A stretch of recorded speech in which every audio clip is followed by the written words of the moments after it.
Hello, my name is Hope from the platform of eSeniors.org. eSeniors is a non-for-profit organization that provides virtual companion for seniors from age 60 and above. Virtual companion is basically designed to promote emotional support or to provide emotional support for seniors who feel lonely and isolated from their communities. And this is done remotely through the usage of video chat technology. So today, I'm going to welcome you all to today's book reading section. We have been reading a book from Alex Ageye titled The Unexpected Joy at Dawn. We have done several chapters, so we're going to start off from where we stopped. Listen as I read.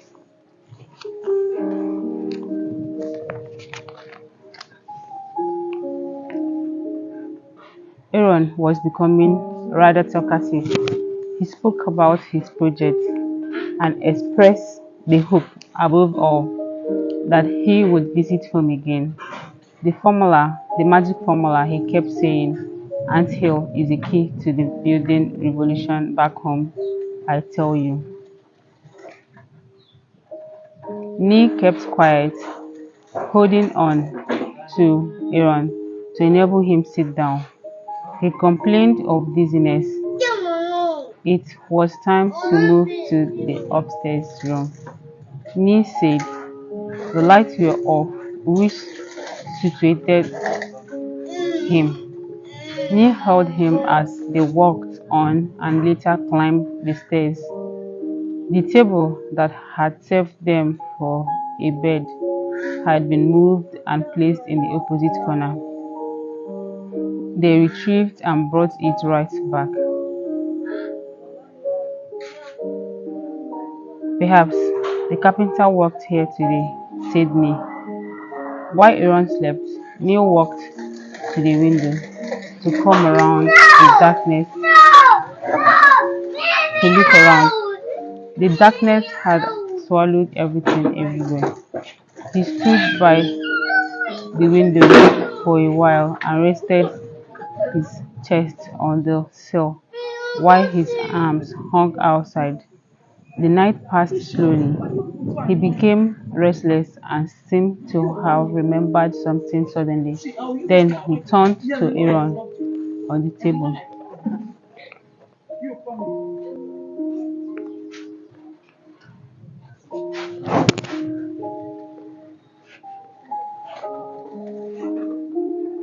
Do you see Angel? He said with fright.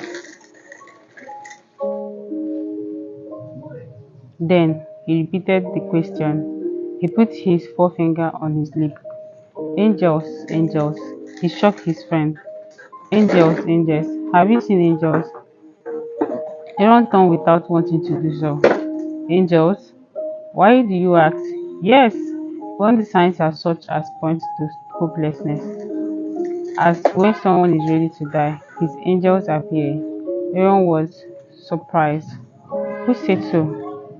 Your angel appears when dead signs gather around you. That is what they said will happen. As he appeared subdued as he said and so waited for his friend to speak. No angels, I see no angel.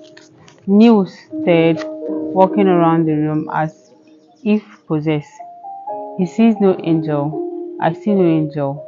A sure sign we were going to die.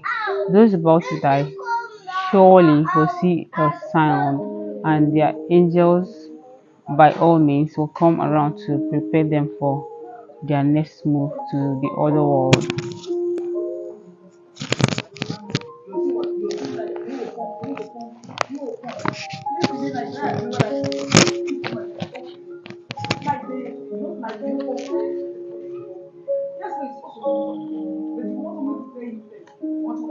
He returned to his friend, smiling. Aaron tried to engage him in his new humorous mood, but he found it difficult to do so. He tried to raise his hand, and he left pains and some numbness. Neil looked at him, and cold fear gripped him. Have you seen something, anything at all? He tried to be hopeful. He was quiet and he was quiet and talking to him as he said, he does not see angels. I don't see angels either. I don't see one, none at all. He sensed the plight of his colleague was critical and wandered lamely to the window and threw his head over the sill once more. For a while, Lee hugged there. He, be- he became he began to sleep gradually until he fell to the floor inside the room. He came around suddenly and looked around. Aaron was asleep and there was no one outside. A car passed and a muezzin was calling from a nearby minaret.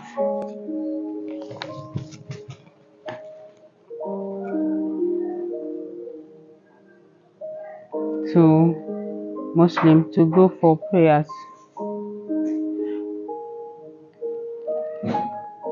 His watch showed it was 5 a.m. He touched Aaron. His body was warm. The last of the 8 rooms on the ground was walking. The seller stood over her husband and rained insults at him, forcing him to stagger from the bed. He was getting late for work. Coward, she shouted. Why did he not go to hurt the robbers like his fellow men? She wanted to know and added that he was the most useless person on earth. He did not take that kindly. You are a devil, he shouted back at her. I know. There's no bit of truth in what you said. Go to the upstairs room and find out for yourself, she urged him. The man walked across the compound. The light had come on,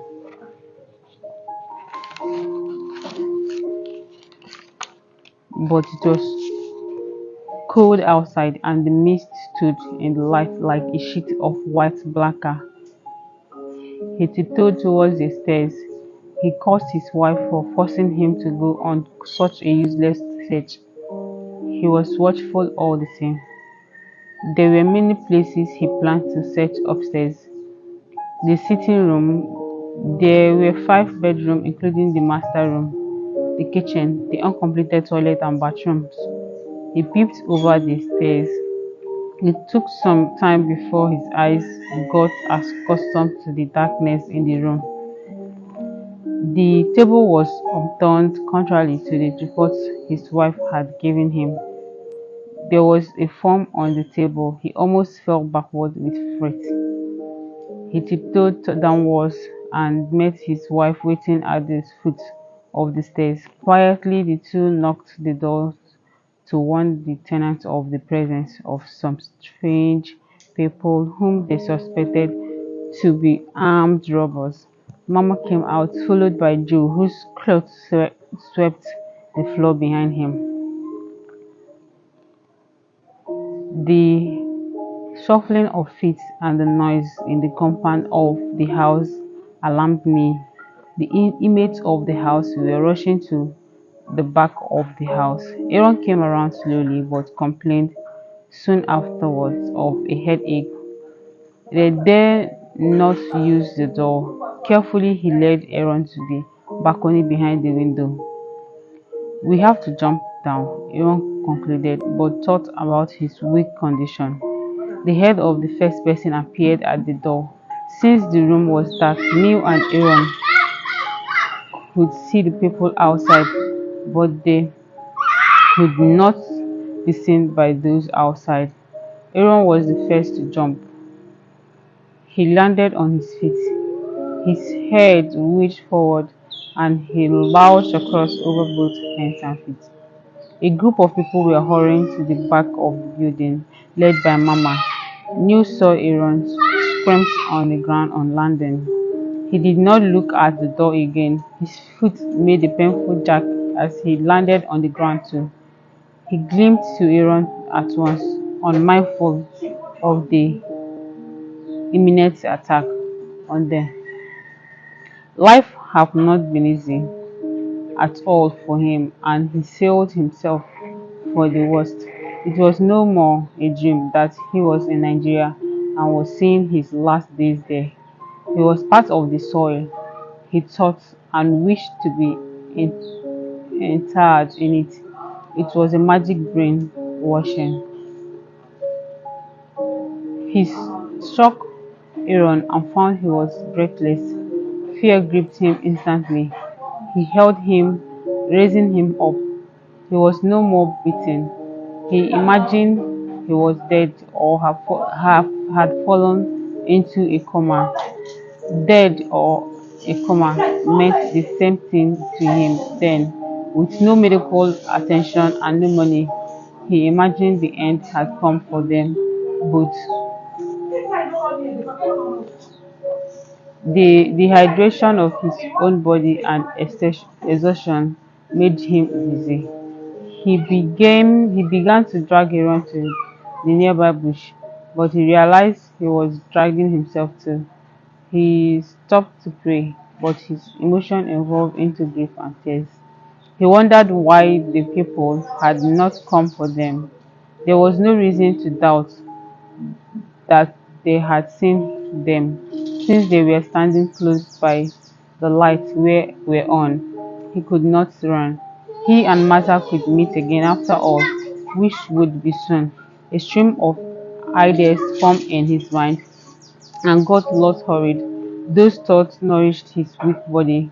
A whirlpool for meditation, impulsive, but giving him respite and focus. Struggling was part of the universal system, and he saw his own as symbolic of its truth. Amos, the vigilante, was puzzling quiet. He turned to those standing by the corner of the building with his arms raised, a sign of unease, despair, and surrender.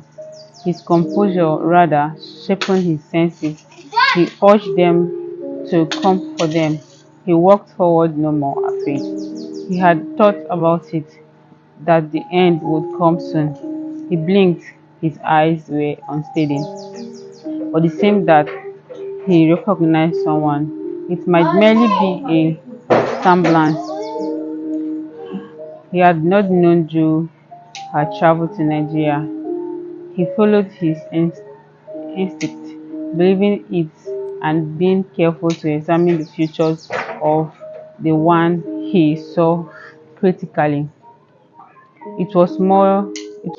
It was when Joe turned that he recognized him fully, and to his belief, he seemed to recognize the lady standing by him as well.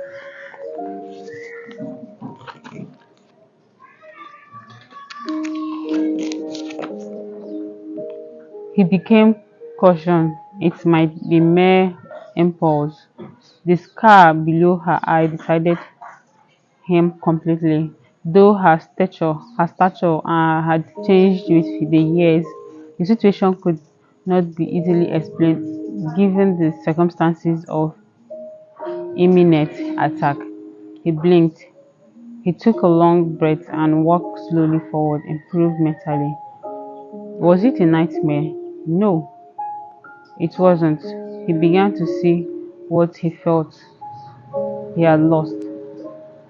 There was an initial temptation to rush to her. Strangely, he blinked several times. Mama reacted, having overcome her illusion and overpowered by a sudden release of strange emotion, an arousal from the discomposure and disbelief. She edged forward cautiously. The move reinforced Neil's reaction. He urged the situation might something pleasant, a confirmation of the truth, a reunion at last. It was like heaven opening for the first time in one's lifetime, and the rush to get in, to embrace it and get lost in its ethereal fold before it disappeared. The darkness was fading, dissolving into an unshadowed urge of joy. The building, the roads, the bushes, all detached their forms obediently. They were still, as if in obeisance to the approaching powerful light of day. The electric bulb shone hazily from a corner of the building. He turned to look at Aaron as tears began to flow down his cheeks. From the small crowd there arose certain murmuring of voices. Everyone appeared to be mystified by the sudden turn of events, but none intervened. For the two, Mama and Neil, their meeting was an event imaged long before, but which was fading from their minds because it had neither clue nor personality of being reached. Now it was a real reality, shared melodrama. Achievement in itself a cure. It is like a precious gem. It invokes satisfaction, ecstasy, and loving craziness when got from the first time. It affords a momentary panacea that gives dramatic healing to chronic pain or loose or temporary paranoia. Neil stood shocked till in his track, thinking his stay at Ilera crossed his mind, the bridge also, and the vanishing stones.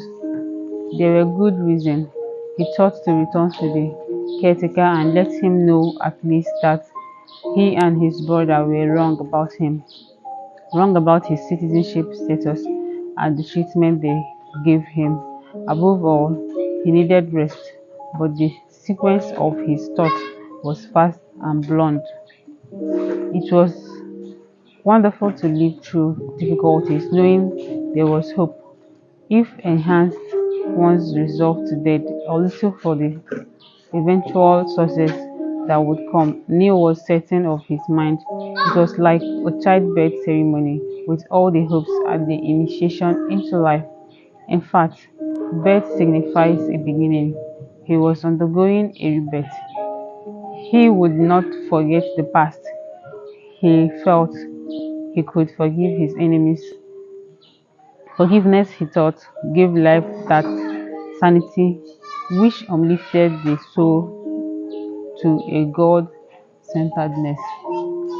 Mama abandoned the club she held. "That's me," said Joe.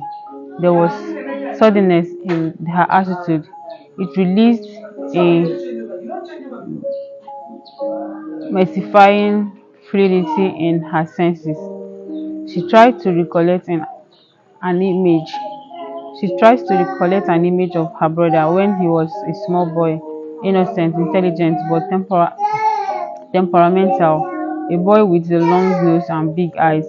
She smiled broadly, knowing she was reaping an unexpected joy at dawn. There was a single continuous call, ringing like a siren, made shrill and infectious by its humanness. It evoked urgency, throwing the gathering into suspense. Moses came to the cry from Mama, who rushed to embrace her long-lost brother.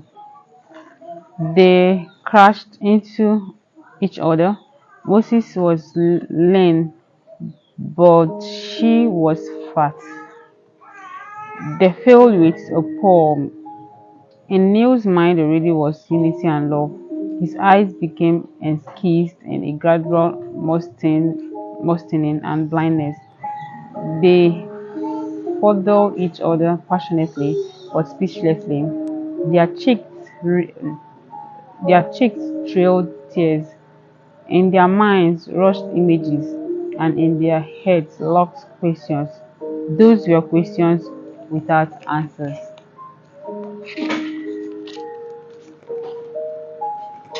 Potholes, potholes.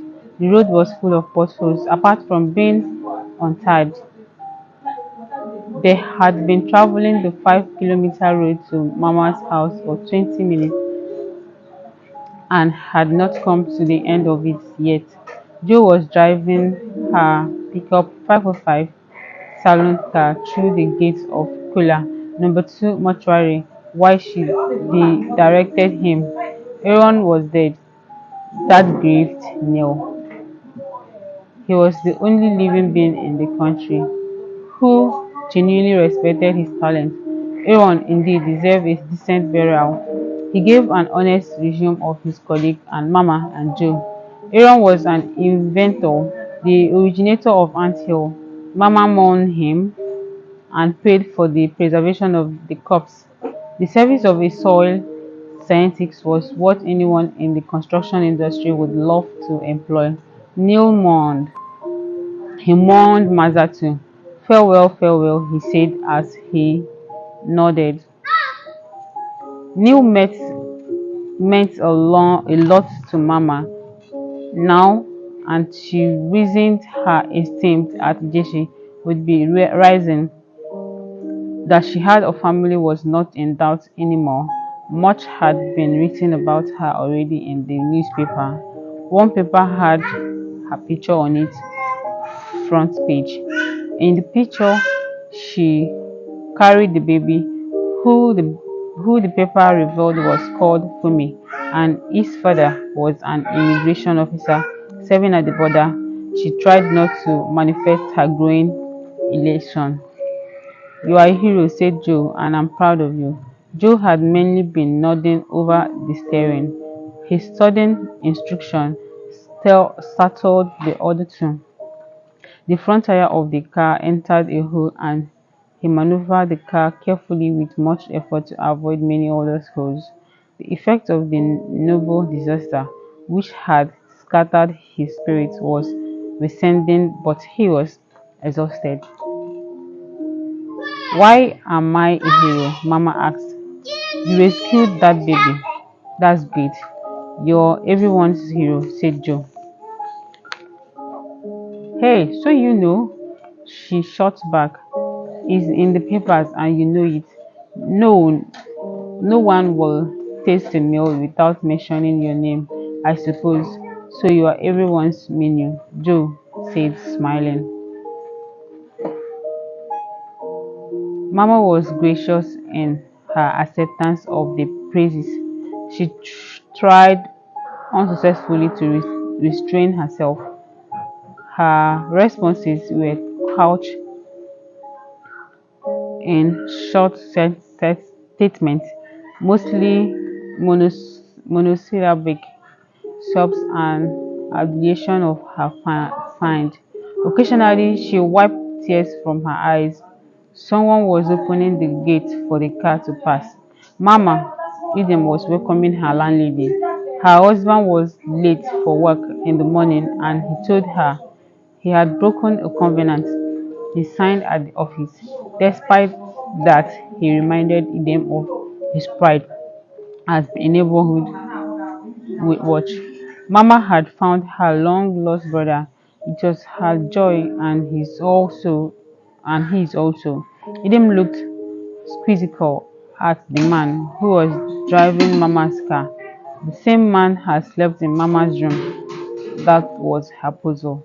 What was he up to? Mama never allowed any man to trifle with her. That man must be a fool if he hoped to go far. But if Mama is settling for that man, he must be lucky. He must indeed be a very lucky man. The baby on Mama's lap started crying. "She is very much like her mother," she said, looking into her eyes. "Wonderfully, beautifully," she added. "Palio will come." She kissed the baby on the forehead. "Dad will come." Joe strode to Mama's side of the car and opened the car. She pulled herself out of it unhurriedly. Carefully, Ma said, Joe. Carefully, Ma, said Joe, and when he held out his hand to her, She responded to the signal calmly in a renewed surge of warmth. Never before had this happened to her. Never.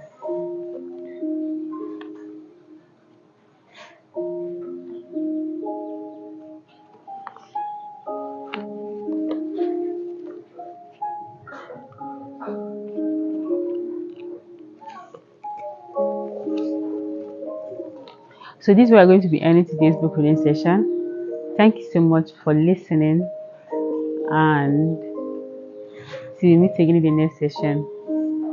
Bye.